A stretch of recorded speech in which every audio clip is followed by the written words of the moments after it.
Assalamualaikum warahmatullahi wabarakatuh. Innal hamdalillah nahmaduhu wa nasta'inuhu wa nastaghfiruh wa nu'minu bihi wa natawakkalu alaihi. Asyhadu an la ilaha illallah wahdahu la syarikalah. Allahumma salli ala Muhammad wa ala ali Muhammad. Amma ba'd. Alhamdulillah, segala puji kehadirat Allah Subhanahu wa taala atas segala nikmat. Allah kumpulkan kita di masjid yang mulia ini untuk melanjutkan aktivitas kita di muka bumi ini, yaitu melanjutkan aktivitas sebagai seorang hamba di hadapan Allah Subhanahu wa taala. Karena tidak ada aktivitas lain dari diri kita kecuali aktivitas sebagai seorang hamba. Jadi direktur kita itu sampingan saja, jadi guru kita itu pun sampingan saja. Jadi apapun aktivitas kita di dunia ini, semua itu sampingan saja. Kerja kita yang aslinya di dunia adalah kerja ibadah atau aktivitas sebagai seorang hamba di hadapan Allah Subhanahu wa taala. Karena itulah tujuan diciptakannya kita, tujuan ibadah. Allahumma salli ala Muhammad wa ala ali Muhammad. Salawat serta salam kita hadiahkan kepada junjungan kita Nabi besar Muhammad sallallahu alaihi wasallam. Semoga kita adalah orang-orang yang senantiasa istiqomah dalam menegakkan dan mengamalkan sunnah-sunnah beliau, sehingga dengan asbab itu kita semua mendapat syafaat beliau di yaumil akhir kelak. Bapak-bapak yang dirahmati Allah, di sedang jemaah salat subuh yang penuh berkah ini, bertemunya kita di sini untuk saling mengingatkan, tazkirah saja. Kemudian kebetulan pada subuh ini jadwalnya kita pada subuh ini akan membahas sedikit tentang iman harusnya membawa rasa aman. Sebelumnya saya kira tidak usah perkenalan, insya Allah sudah banyak yang kenal. Ada beberapa wajah yang insya Allah akrab sekali dengan saya. Ada yang tetangga, ada yang jemaah sendiri, ada yang guru saya di Panahan, insya Allah. Jadi kita akan membahas sedikit tentang iman harusnya membawa rasa aman. Ada dua nikmat yang sangat besar yang Allah anugerahi ke dalam diri kita. Yang pertama nikmat iman. Nikmat iman. Iman ini yang akan memandu kita di kehidupan dunia, yang membawa bahagia di dunia dan juga akan membawa bahagia di akhirat. Yang kedua nikmat aman. Tanpa aman, iman itu tidak bisa dilakukan dengan sempurna. Tanpa aman, dakwah itu tidak bisa dijalankan dengan baik. Coba kita lihat di negeri-negeri sana ada yang tidak aman, tidak bisa melanjutkan kerja-kerja dakwah dengan nyaman. Mau sholat mereka harus intai-intaian, mau berdakwah mereka harus intai-intaian, mau apa saja mereka takut. Maka nikmat iman dan aman itu sejalan ya, harus ada kedua-duanya. Dan sejatinya iman itu harus melahirkan keamanan.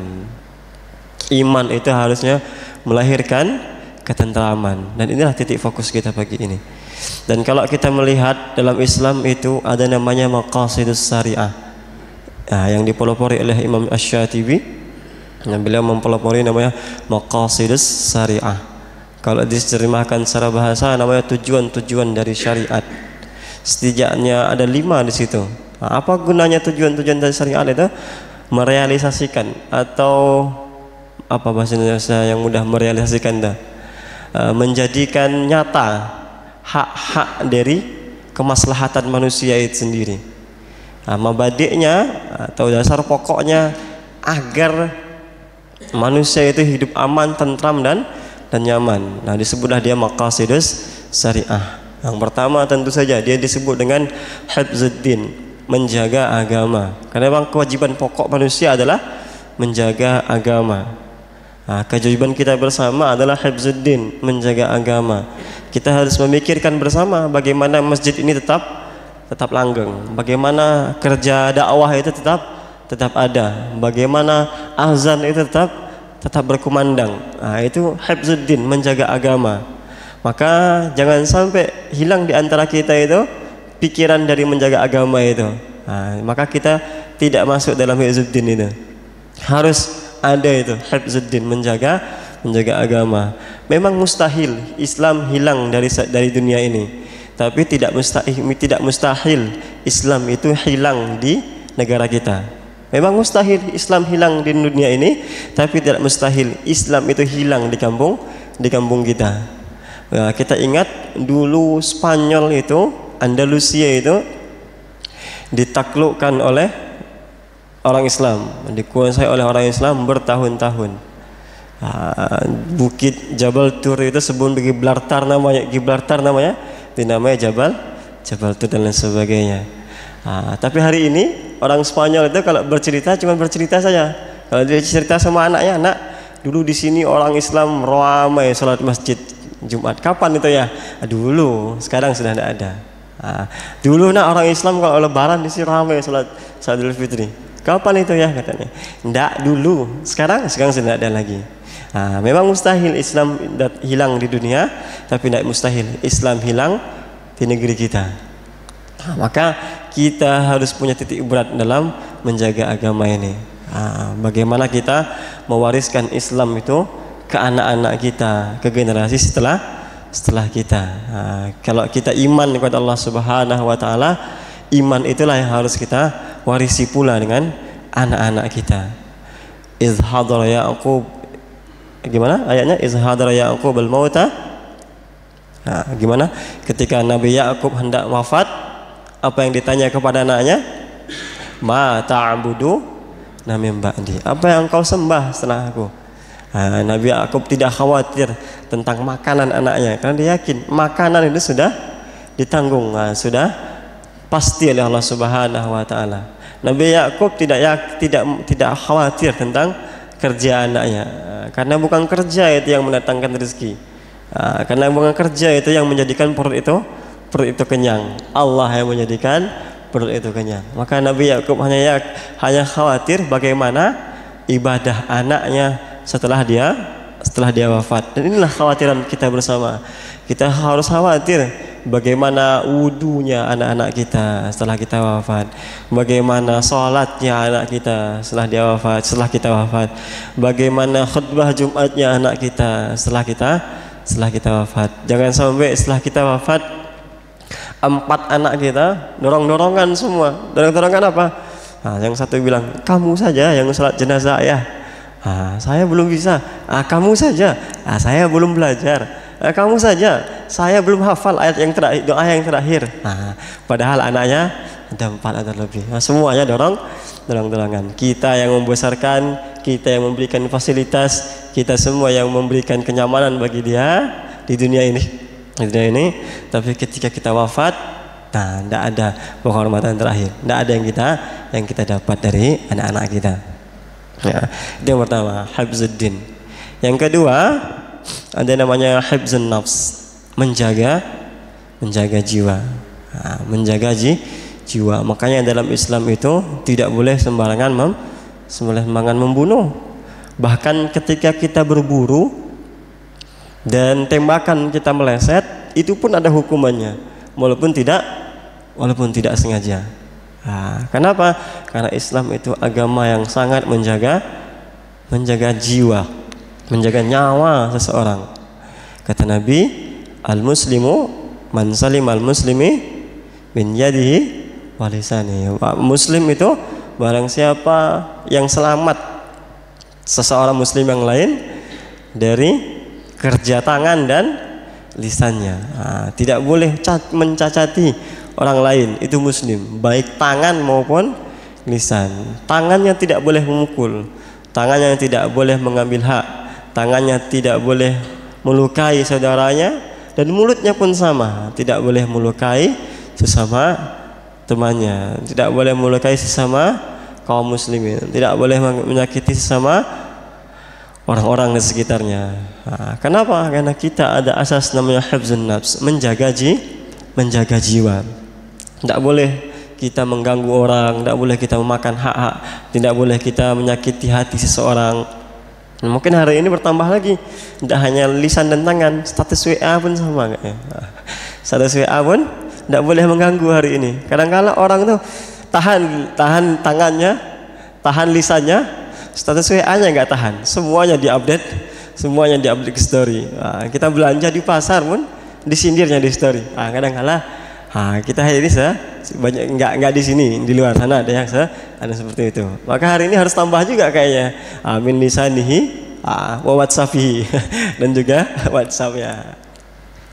Yang ketiga hifzul mal, menjaga harta. Islam itu agama yang sangat menjaga harta. Makanya ada dalam Islam fikih muamalah. Tidak boleh mengurangi atau menambahkan timbangan. Wailul lil mutaffifin dan lain sebagainya. Kenapa? Kata Allah, wahai orang beriman, janganlah kalian makan harta sesama kalian bil batil, dengan cara-cara yang batil.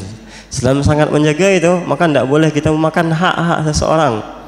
Bahkan dalam Islam diajarkan kita harus membayar upah sebelum keringat pekerja kita kering. Sebelum dia, ya bukan berarti dia lagi bersimbah peluh keringat ngangkat semen di bangunan tuh, ini upahmu, bukan berarti seperti itu juga. Maksudnya sebelum dia merasakan butuh sekali, ada kadang-kala kita itu sudah butuh sekali tukang bangunan kita, tukang pekerja kita, baru kita kasih upahnya. Itu tidak dibolehkan dalam Islam. Bayarlah upah sebelum keringat kering. Maka saya dulu pernah cerita, kalau di khutbah Jumat di sini dulu, ada seorang dalam kitab Risalah Al-Qusairiyah diceritakan, di Al-Um juga diceritakan, Imam Syafi'i di Al-Um juga diceritakan, ada seorang yang soleh artinya baik cakapnya, baik sopan santunnya, baik amal ibadahnya, tapi ketika dia wafat lama sekali hisabnya di hadapan Allah Subhanahu wa taala. Dicek ini apa agaknya yang membuat amalannya begitu lama di hadapan Allah Subhanahu wa taala. Ternyata dulu di dunia dia pernah diundang sebuah acara, anggaplah hari ini walimah. Dalam acara itu disuguhkan daging itu digigit, dimakannya, dikunyahnya 1, 2, 3 kunyahan, 1, 2, 3 ruas itu nyangkut di giginya. Itu kalau bahasa Arabnya selilitan dia. Pakai tanwin tanpa alif lam, selilitan ya. Nakirah dia. Yang selilitan itu kan mengganggu pikiran, hati, jiwa dan raganya. Tidak nyaman dia. Digoyang-goyangnya pakai air minum tidak terlepas juga, dicongkel-congkel pakai jari tidak terlepas juga. Akhirnya dia pulang. Dalam perjalanan pulang dia terus mencongkel-congkel, tidak terlepas. Ketika melewati rumah saudaranya, dia lihat ada pohon kayu di depan rumah itu. Dia melipir sedikit, mematahkan ranting pohon kayu itu untuk mencongkel selilitan itu. Bayangkan, matah ranting buat selilitan itu seberapa besar dia. Kalau segini besarnya itu sudah bukan buat menyongkel selilitan itu, menggepui orang selilitan bisa ya paling sebesar sebesar sedotan aqua itu. Dipatahkan sedikit itu, dicongkel selilitan, lepas itu, lega dia, dan dia tidak merasa itu bersalah, tidak merasa itu sebuah dosa. Sampai wafat dia tidak minta izin sama yang punya. Setelah dia wafat, ternyata itulah yang membuat hisabnya begitu lama di hadapan Allah Subhanahu wa taala. Bayangkan, satu ranting pohon yang terambil tanpa izin pun bisa membuat hisab itu begitu lama di hadapan Allah Subhanahu wa taala. Apa kabar kita hari ini? Sudah berapa banyak ranting pohon yang kita patahkan? Sudah berapa banyak hati yang kita kecewakan? Sudah berapa banyak tangan yang menadah yang tidak kita beri? Sudah banyak pegawai-pegawai kita yang sakit hati karena ucapan kita. Maka hari ini kalau masih ada ranting-ranting pohon itu, mumpung kita masih diberikan kehidupan di dunia, minta maaf, minta diikhlaskan sama orangnya, supaya tidak menjadi hisab yang begitu lama di hadapan Allah Subhanahu wa taala. Hifzuddin, hifzun nafs, hifzul mal, hifzul akal. Yang keempat namanya hifzul akal. Dalam Islam itu diajarkan hifzul akal, menjaga akal itu agar tetap tetap waras. Bahkan akal itu dalam Islam adalah salah satu nikmat yang besar. Akal itu bahkan menjadi salah satu ukuran standar dalam menjadikan seseorang itu mukallaf atau tidak mukallaf dia. Apa itu? Dibebani hukum atau tidak dibebani hukum dia. Maka dalam Islam itu boleh seseorang itu tidak sholat, boleh seseorang tidak puasa, boleh seseorang tidak ngaji.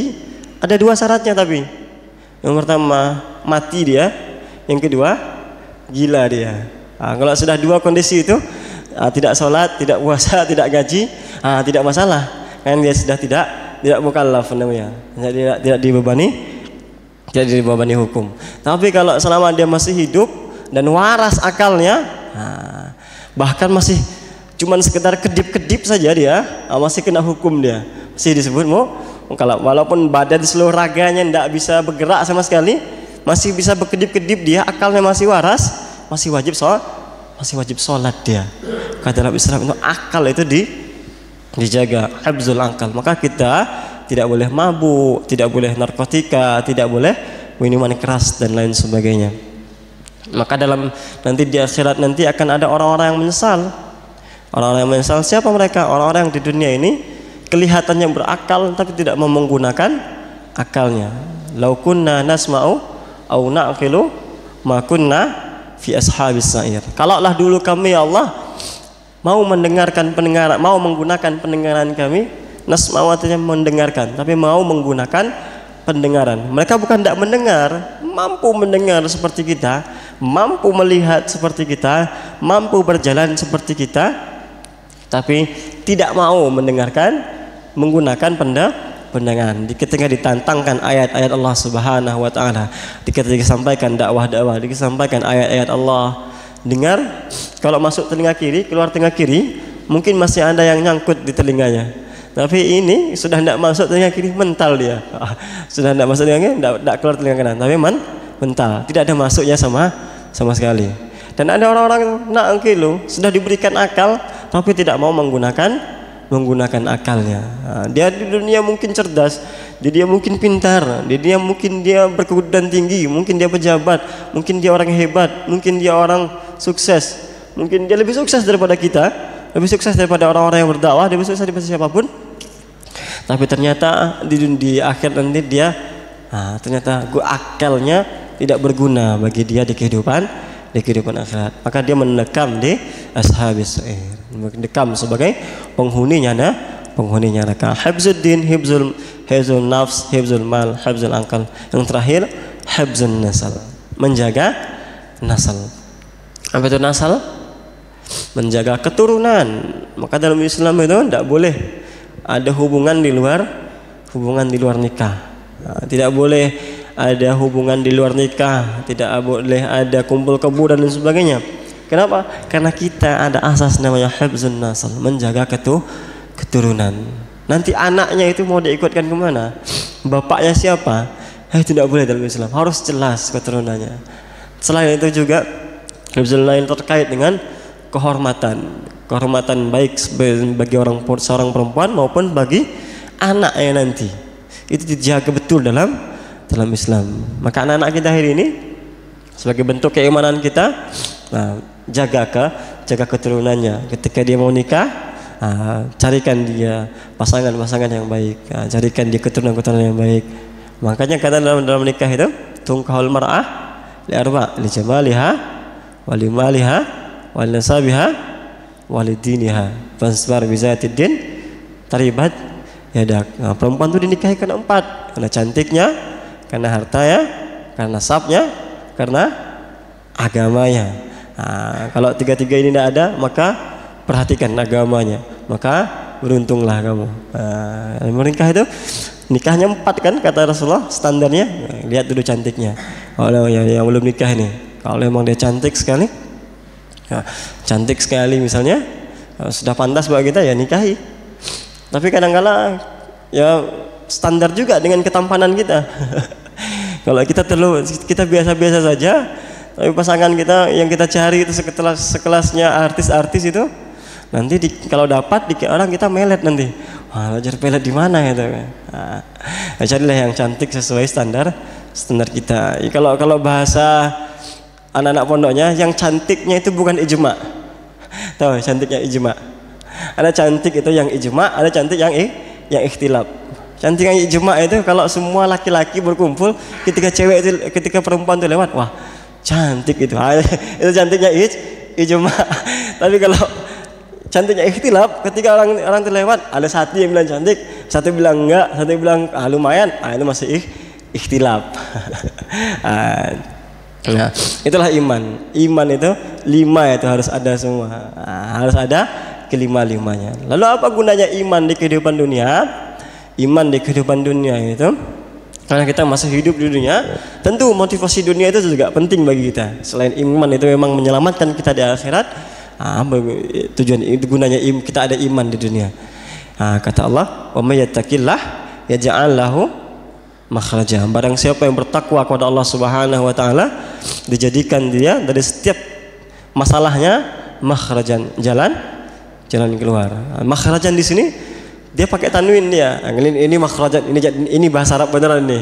Kalau selilitan tadi bahasa Arab yang bahasa Jawa yang diarabkan. Ini makhrajan, ini bahasa Arab beneran. Makhrajan itu nakirah dia, bertanwin tanpa alif lam. Kalau pakai alif lam dia al makhraja.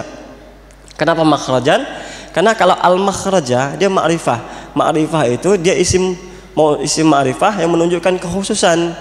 Jadinya khusus dia. Hanya satu al-makhraja itu.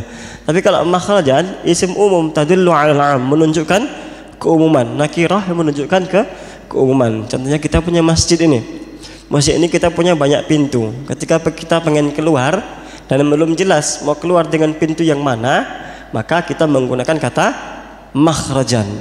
Tapi kalau sudah keluar, sudah jelas kita mau keluar pakai pintu depan, berarti dia menggunakan kata al-makhraja. Nah, sudah jelas dia. Tapi Allah menggunakan kata makhrajan. Artinya Allah sedang menyampaikan kepada kita, orang iman itu, orang yang bertakwa kepada Allah Subhanahu wa taala itu, kalau dia benar imannya kepada Allah, satu masalah hidupnya, satu ruwet hidupnya, Allah hadirkan banyak jalan keluar. Allah hadirkan banyak pintu keluar. Tidak hanya satu kata Allah. Tapi syaratnya hanya satu, takwa dan iman kepada Allah Subhanahu wa taala. Tidak hanya di situ saja. Allah sambung ayatnya, wa yarzuquhu min haitsu la yahtasib.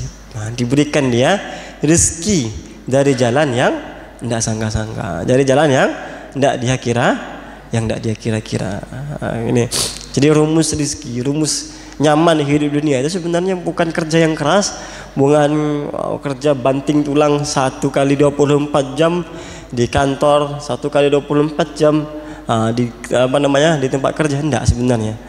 Rumus hidup nyaman itu takwa dulu kepada Allah Subhanahu wa taala, iman dulu kepada Allah Subhanahu wa taala. Kenapa? Karena iman itu yang mendatangkan rasa aman, rasanya nyaman. Kenapa? Banyak orang hari ini Bapak kayanya luar biasa, suksesnya di dunia ya, Masya Allah, jauh daripada orang-orang di sekitar kita, bahkan jauh daripada kita sendiri. Tapi mau makan dia delik-delik dia, sembunyi-sembunyi, takut ketahuan KPK dia. Ada pula orang itu yang sudah kaya luar biasa, uangnya nggak habis di bank itu, tapi ketika mau makan pilih-pilih dia. Ini ada santan tidak? Ini sate kambing apa sate sapi dia? Nggak bisa makan. Kenapa? Takut darah tingginya naik, takut diabetesnya naik. Kita hari ini kalau masih Allah berikan rezeki, apa saja habis, dikasih sate habis, dikasih tengkleng habis, dikasih apa semua habis, berarti masih ada rezeki luar biasa yang Allah berikan kepada kita. Orang itu apa? Ada yang Masya Allah, rumahnya mewah, kasurnya empuk, ruangan tidurnya ber-AC, tapi sama Allah ditahan nikmat tidurnya. Tidak bisa dia tidur karena penyakit insomnia, gangguan tidur. Padahal apa yang tidak mendukung dia untuk tidur?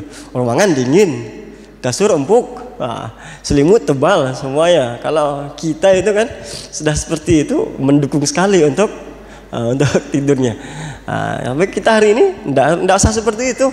Nggak usah ruangan ber-AC, nggak usah kasur tempuk. Lihat ustadz yang datang saja sudah mengantuk saja sudah mengantuk saja bawaannya. Itu artinya nikmat yang luar biasa ya Allah berikan kepada kita. Makanya kalau ada yang tidur ngaji itu, ini nggak usah diganggu, sudah biarkan saja itu. Itu nikmat dari Allah Subhanahu wa Taala. Maka nikmat itu kita ngalah bukan kadang pada harta yang berlimpah, tapi pada iman kepada Allah Subhanahu wa Taala. Ini juga masuk anak-anak kita yang sedang belajar, sedang kuliah, sedang menuntut ilmu lah. Sebenarnya rumusnya pintar itu bukan rumusnya cerdas itu bukan belajarnya, bukan bimbelnya, bukan bimbingan belajarnya, bukan kursusnya. Rumusnya pintar itu takwa dulu sebenarnya yang ditanamkan.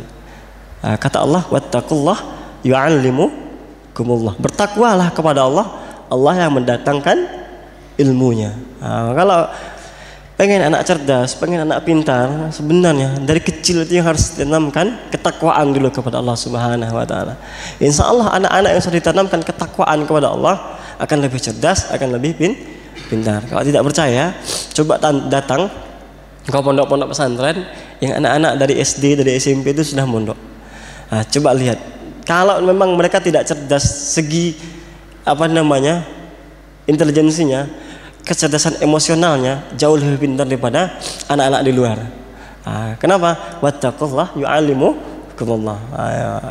Dia bertakwa kepada Allah, Allah datangkan ilmu itu, Allah datangkan kepintaran itu, Allah datangkan kecerdasan itu. Jadi kalau kita pengen pintar, pengen dimudahkan, perbaiki hubungan kita kepada Allah Subhanahu wa Taala.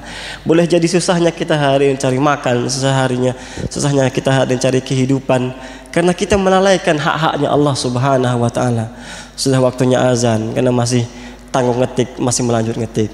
Sudah waktunya sholat, masih tanggung rapat, masih lanjut rapat. Sudah waktunya sholat Jumat, masih tanggung kerjaan di kantor, lanjut dulu kerjaannya di kantor. Belajar di susahnya kita hari ini bukan karena enggak terlalu usaha, saking usahanya melalaikan hak-haknya Allah Subhanahu wa Taala. Mulai jadi kita hari ini tidak pintar-pintar, tidak cerdas-cerdas, susah-susahnya kita belajar hari ini, kuliah tidak selesai, belajar tidak selesai, bahkan ilmu, bahkan kuliah selesai tapi tidak ada manfaat yang kita dapatkan.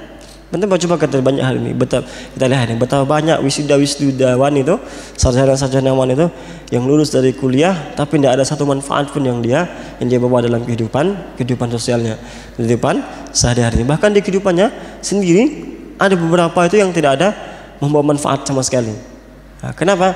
Karena mungkin saja karena saking giatnya belajar, saking rajinnya belajar, sehingga melalaikan hak-haknya Allah Subhanahu wa Taala.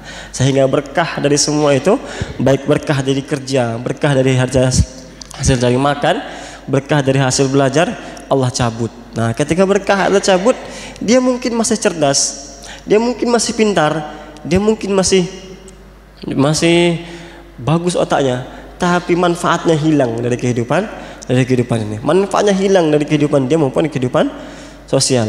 Ketika berkah itu cabut, mungkin uangnya masih banyak, mungkin hartanya masih berlimpah, mungkin hartanya masih menumpuk, tapi ketika berkah itu dicabut Allah Subhanahu wa Taala, rasa cukup itu hilang. Harta itu rasanya betapa banyak pun harta tidak cukup saja rasanya. Ada mobil satu, mau tambah lagi mobil satu. Ada rumah satu, bangun lagi rumah satu. Ada motor satu, beli lagi motor satu. Bahkan istrinya ada satu, tambah lagi satu. Ada dua, tambah lagi dua. Jadi ada rasa tidak cukup di hadapan Allah Subhanahu wa Taala. Kenapa? Hilang berkahnya. Itulah gunanya iman. Iman itu agar mendatangkan rasa aman di kehidupan sosial. Ala bizikrillah tatmainnul qulub. Hanya dengan mengingat Allah, rasa aman di hati akan datang. Yang terakhir, mengutip sebuah hadis kata Rasulullah sallallahu alaihi wasallam, bagaimana iman itu harus membawa rasa aman. Khoslatani la syai'a afdalu minhuma al-imanu billah wa darru lil muslimina. Wa khoslatani la syai'a abkhasu minhuma asyirku billah wa darru lil muslimina. Dua sifat kata Rasulullah yang sangat utama, yang tidak ada sifat yang lebih utama daripada dua sifat ini. Apa dia? Yang pertama, sifat iman kepada Allah Subhanahu wa taala. Yang kedua, sifat mau memberikan manfaat. Sebaliknya, ada dua sifat yang sangat buruk kata Rasulullah. Apa dia? Sifat menyekutukan Allah Subhanahu wa taala dan sifat membuatmu mudarat. Nah, ini hadis di mana iman itu harusnya sejalan dengan memberikan selain rasa aman kepada diri sendiri, iman itu harus memberikan rasa aman kepada sekitar. Islam agama yang sangat konsen menyandingkan antara iman kepada Allah Subhanahu wa taala dan berbuat baik kepada sesama. Orang itu tidak baik imannya kepada Allah kalau dia masih menyakiti tetangganya, kalau dia masih menyakiti sesamanya. Mana dalilnya? Man kana yu'minu billahi wal yaumil akhir falyukrim jarahu. Barang siapa yang beriman kepada Allah dan hari akhir, maka hendaklah dia memuliakan tetangganya. Tidak sempurna iman seseorang kalau dia tetangganya masih sakit hati sama dia, tetangganya masih menggerutu sama dia, tetangganya masih merasa tidak nyaman sama dia. Tidak iman, tidak sempurna iman seseorang. Dalam hadis lain juga dikatakan, man kana yu'minu billahi wal yaumil akhir falyukrim dhaifahu. Barang siapa beriman kepada Allah dan hari akhir, maka hendaklah dia memuliakan tamunya. Muliakan tamu. Tamu dan tetangga itu siapa? Manusia di sekitar kita. Maka iman itu sejalan dengan berbuat baik atau mengayomi manusia yang ada di muka bumi ini. Singkat kata, tidak sempurna iman seseorang kalau orang masih sakit hati dengan kita, dan tidak sempurna dan tidak dianggap kebaikan kita kalau kita hanya baik kepada sesama tapi tidak menunaikan hak-haknya Allah Subhanahu wa taala. Maka hablum minallah dan hablum minan nas itu harus sejalan seiring. Dia baik kepada sesama, baik kepada Allah, baik kepada Allah dan juga baik kepada sesama. Jangankan kepada sesama kita ini, bahkan dalam Islam kepada hewan pun tidak boleh semena-mena. Bahkan bab pelihara hewan pun dibahas dalam Islam. Bab pelihara hewan pun ada fikihnya. Ada Ihya Ulumuddin, ada bahas bab pelihara hewan. Pelihara hewan pun tidak boleh sembah. Makanya Islam itu disebut agama rahmatan lil alamin, rahmat bagi semesta alam. Tidak sembarangan berbuat, tidak sembarangan bertindak. Dia harus mengedepankan sifat rahmah, sifat kasih sayang. Dari mana sifat kasih sayang itu didapatkan? Dari terpancar dari keimanannya kepada Allah Subhanahu wa taala. Iman yang baik terpancar dengan akhlak yang baik. Akhlak yang baik, pribadi yang baik harus sejalan dan seiring dengan iman yang baik kepada Allah Subhanahu wa taala. Kepada siapa saja, tetangga kita, saudara kita, anak saudara kita, dan siapa saja yang kita temui di muka bumi ini, kedepankan asas berbuat baik kepada sesama.